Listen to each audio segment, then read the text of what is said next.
నేపాల్లో డిజిటల్ విప్లవం ఒక్కసారిగా భగ్గుమంది. సోషల్ మీడియా నిషేధంపై యువత పెద్ద ఉద్యమమే నడిపించారు. పార్లమెంటు భవనం వద్ద భీకరంగా ఘర్షణ వాతావరణం ఏర్పడింది. సైన్యం కాల్పుల్లో 20 మంది చనిపోయారు. 400 మందికి పైగా తీవ్రంగా గాయాల పాలయ్యారు. నేపాల్ హోంమంత్రి రమేష్ లేఖక్ రాజీనామా చేయాల్సిన పరిస్థితి ఏర్పడింది. భారత్లో నేపాల్ సరిహద్దుల వద్ద హై అలర్ట్ కొనసాగుతోంది. సోషల్ మీడియా నిషేధాన్ని నేపాల్ ఎత్తేసింది. ఈ దెబ్బకి ఒకవైపు భావ ప్రకటన స్వేచ్ఛ, మరోవైపు శాంతి భద్రతలు, ఈ రెండింటి మధ్య జరిగిన తీవ్ర ఘర్షణ వల్ల నేపాల్ రక్తసిక్తమైంది, నెత్తురోడిన పరిస్థితి కనిపించింది. డిజిటల్ ప్రపంచంలో స్వేచ్ఛ కోసం యువత చేసిన పోరాటం తీవ్ర ఉద్రిక్తతలకు దారితీసింది. భావ ప్రకటన స్వేచ్ఛపై నేపాల్ ప్రభుత్వం విధించిన నిషేధం వందలు కాదు వేల మంది యువతను రోడ్ల మీదకి తీసుకొచ్చింది. వాటర్ క్యానాన్స్, టియర్ గ్యాసులు, చివరికి రబ్బర్ బుల్లెట్లు కూడా వాళ్లను ఆపలేకపోయాయి. తీవ్రమైనటువంటి ఒక ఘర్షణ పూరిత వాతావరణం అక్కడ కనిపిస్తోంది. విజువల్స్లో మీరు చూస్తూ ఉన్నారు. పెద్ద సంఖ్యలో వేలాదిగా యువత రోడ్ల మీదకి వచ్చి ప్రభుత్వానికి వ్యతిరేకంగా నినాదాలు చేశారు. నేషనల్ సోషల్ మీడియా గైడ్లైన్స్ అనే బిల్లును ప్రభుత్వం తీసుకొచ్చినటువంటి నేపథ్యంలో ఈ బిల్లును తీవ్రంగా వ్యతిరేకిస్తూ రోడ్ల మీదకు వచ్చి ప్రభుత్వానికి వ్యతిరేకంగా నినాదాలు చేసిన పరిస్థితి. ఏ సోషల్ మీడియా ప్లాట్ఫామ్ అయినా సరే నేపాల్లో తమ కార్యాలయాన్ని ప్రారంభించాలి, అంతేకాకుండా ప్రభుత్వం నుంచి అనుమతి తీసుకోవాలి. నేపాల్లో తీసుకొచ్చినటువంటి బిల్లు ఉద్దేశం ఇది. ఏ సోషల్ మీడియా ప్లాట్ఫామ్ అయినా నేపాల్లో తమ కార్యాలయాన్ని ప్రారంభించాలి, తర్వాత ప్రభుత్వం అనుమతి తీసుకోవాలి. ఇలాంటి కండిషన్స్ పెట్టిన నేపథ్యంలో ఒక ఘర్షణపూరిత వాతావరణం అనేది అక్కడ కనిపిస్తుంది. ఎందుకంటే అశ్లీలత, విద్వేష ప్రసంగాలు కట్టడి చేయటం, నేరాలను అరికట్టడం అని చెప్పి ప్రభుత్వం చెప్తున్నప్పటికీ కానీ యువత చేతులకు ఒక సంకెళ్ళు వేసినట్టుగా యువత అక్కడ భావించిన పరిస్థితి. సోషల్ మీడియాను పూర్తిగా నిషేధం విధించిన నేపథ్యంలో ఒక్కసారిగా వేలాదిగా రోడ్ల మీదకి వచ్చి ఈ విధంగా ఆందోళన చేసిన పరిస్థితి. ఇక్కడ 1 కోటి మందికి పైగా నేపాల్లో ఫేస్బుక్ యూజర్స్ ఉన్నారు. 36 లక్షలకు పైగా ఇన్స్టాగ్రామ్ వాడుతున్న వాళ్ళు ఉన్నారు. సో వాళ్ళందరికీ ఒక సమస్యగా మారిపోయింది. వీటిని బేస్ చేసుకొని తమ రోజువారీ కార్యక్రమాలు చేసేవాళ్ళు, వ్యాపారం చేసేవాళ్ళు చాలామంది ఉన్నారు. సో దాని మీదే జీవనం సాగించే యువత కూడా చాలామంది ఉన్నారు. సో డెఫినెట్గా ఇది చాలా ప్రతిబంధకంగా మారుతుంది. సో యువతకి ఒక స్వేచ్ఛ లేకుండా చేస్తుంది. భావ ప్రకటన స్వేచ్ఛ మీద తీవ్రంగా దెబ్బ కొట్టినటువంటి పరిస్థితి ఉంది. కాబట్టి ఇంత ప్రతిఘటన వచ్చింది. రోడ్ల మీదకి వేలాదిగా యువతంతా కూడా చేరి ప్రభుత్వానికి వ్యతిరేకంగా నినాదాలు ఇస్తున్న పరిస్థితి. చాలా చోట్ల ఒక ఘర్షణ కనిపించింది. ఇక సైన్యం కూడా వీళ్ళను అడ్డుకునే దాంట్లో భాగంగా తీవ్రంగా స్పందించాల్సి వచ్చింది. ఒకవైపు రాళ్ళు రూతున్నారు, ఒకవైపు టియర్ గ్యాస్ ఉపయోగిస్తున్నా సరే, ఎక్కడ రబ్బర్ బుల్లెట్లు కొడుతున్నా సరే ఎక్కడ కూడా యువత వెనక్కి తగ్గిన పరిస్థితి లేదు. చూడండి, బ్యారికేడ్స్ పెట్టారు, వాళ్ళు ఆపే ప్రయత్నం చేస్తున్నారు. కానీ వేలాదిగా ఒక్కసారిగా రోడ్ల మీదకి రావడంతో సైన్యం కూడా చేతులు ఎత్తేసిన పరిస్థితి ఉంది. ఇక పరిస్థితి చేయి దాటిపోతుంది, శృతి మించుతుంది అన్న క్రమంలో ఒక్కసారిగా వాళ్ళు రబ్బర్ బుల్లెట్ల వర్షం కురిపించారు. హింసాత్మకంగా మారింది. 20 మంది చనిపోయారంటే నేపాల్లో పరిస్థితి ఎంత దారుణంగా ఉందో ఇక్కడ మనకు అర్థమవుతుంది. 20 మంది ఒకే రోజు ఈ ఘర్షణ వల్ల చనిపోయారంటే పరిస్థితి ఎంతటి హింసాత్మకం వైపు దారితీస్తుందో తెలుస్తుంది. నేపాల్ చరిత్రలోనే ఒక విషాద ఘటనగా మారిపోయింది. ప్రభుత్వానికి ఒక పెద్ద మచ్చ తీసుకొచ్చినటువంటి ఘటనగా దీన్ని చూస్తూ ఉన్నారు.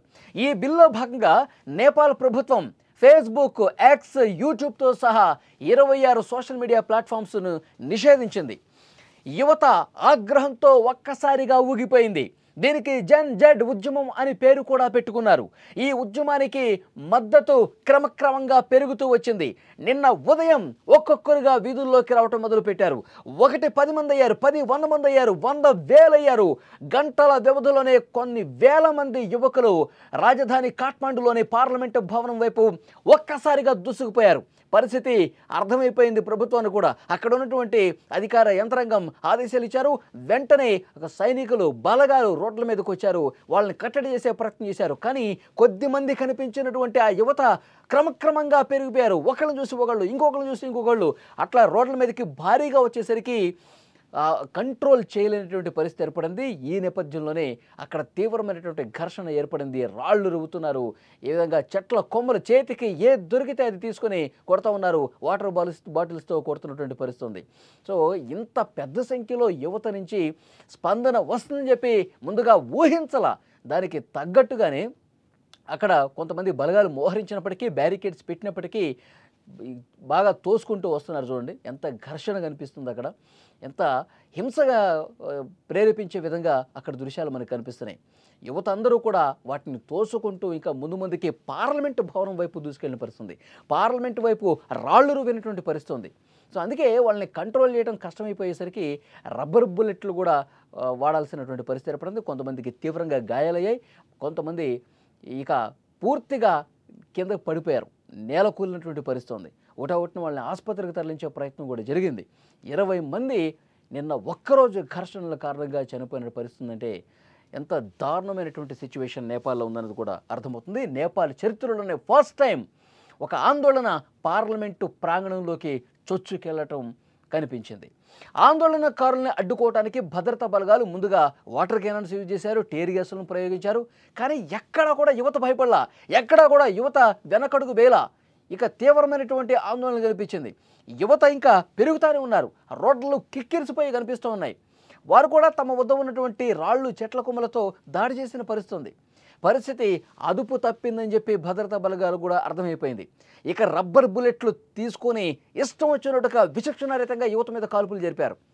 12 ఏళ్ల బాలుడు సహా 20 మంది ప్రాణాలు కోల్పోయారంటే ఎంతటి ఒక హింసాత్మకమైనటువంటి వాతావరణం అక్కడ కనిపించింది అనేది కూడా అర్థమవుతుంది.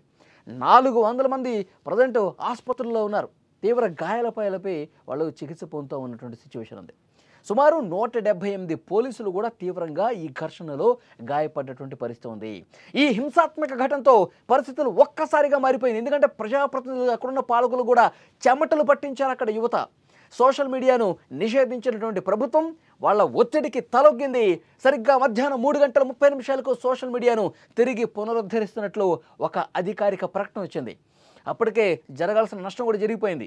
నైతిక బాధ్యత వహిస్తూ ఈ ఘటనకు సంబంధించి నేపాల్ హోంమంత్రి రమేష్ లేఖకు తన పదవికి రాజీనామా చేశారంటే అక్కడ సిచ్యువేషన్ ఎంత బ్యాడ్గా ఉందో, తీసుకొచ్చినటువంటి ఒక బిల్లు, వాళ్ళు పెట్టినటువంటి ఆంక్షలు ఎంతటి హింసాత్మకమైనటువంటి ఘటనకి నేపాల్ చరిత్రలోనే ఒక మచ్చగా మిగిలిపోయినటువంటి ఘటనగా దీన్ని చూడాల్సిన అవసరం ఉంది. ప్రభుత్వం మీద ఒక బ్యాడ్ అయిపోయినటువంటి సిచ్యువేషన్ కనిపించింది. నేపాల్ చరిత్రలో పార్లమెంటు భవనం వైపు వేలాదిగా యువత తీసుకొచ్చి ఈ విధంగా ఆందోళన చేశారంటే చాలా పరిస్థితి భయానకంగా ఏ విధంగా ఉందో స్క్రీన్ మీద మీరు చూస్తూ ఉన్నారు.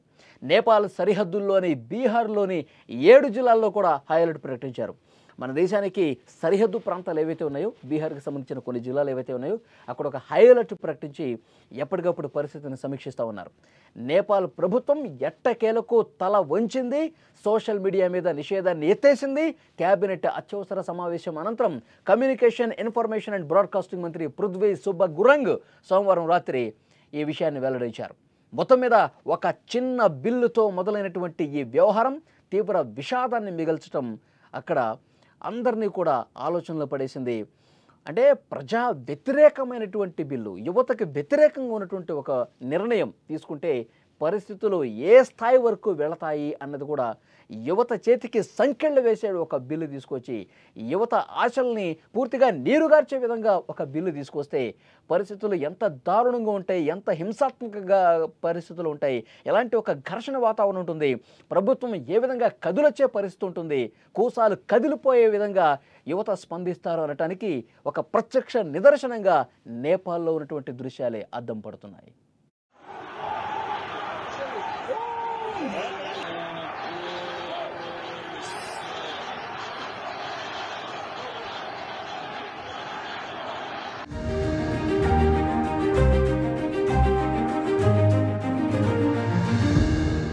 క్యాంటీన్లో ప్లేట్లు కడిగిన సంజిత్ కొండ ఇప్పుడు కోట్ల రూపాయల వ్యాపారం చేస్తున్నాడు. గేదెల షెడ్డు వేసిన ఎంఎస్సీ స్టూడెంట్ అక్షయ్ ఇవాళ బెంజ్ కార్లో తిరుగుతున్నాడు. 3 అడుగులు ఎత్తు కూడా లేని ఆర్తి డోగ్రి ఐఏఎస్ కొట్టి రాజస్థాన్నే వణికిస్తోంది. మహిళా పోలీసుకు భర్త సెల్యూట్ చేస్తే అవమానం అనుకొని ఐపీఎస్ చదివి మహారాష్ట్రలో అంబిక సూపర్ పోలీసుగా మారింది. వీళ్ళంతా మన చుట్టే ఉన్నారు, కానీ వీళ్ళ కథలే మనకు తెలియవు. కృషితో ఋషులుగా మారిన వీరి స్ఫూర్తినిచ్చే కథలు ఇప్పుడు మీరు సుమన్ టీవీ విజేతలు చూడండి. సక్సెస్ స్టోరీస్ కి care of address Suman TV విజేత.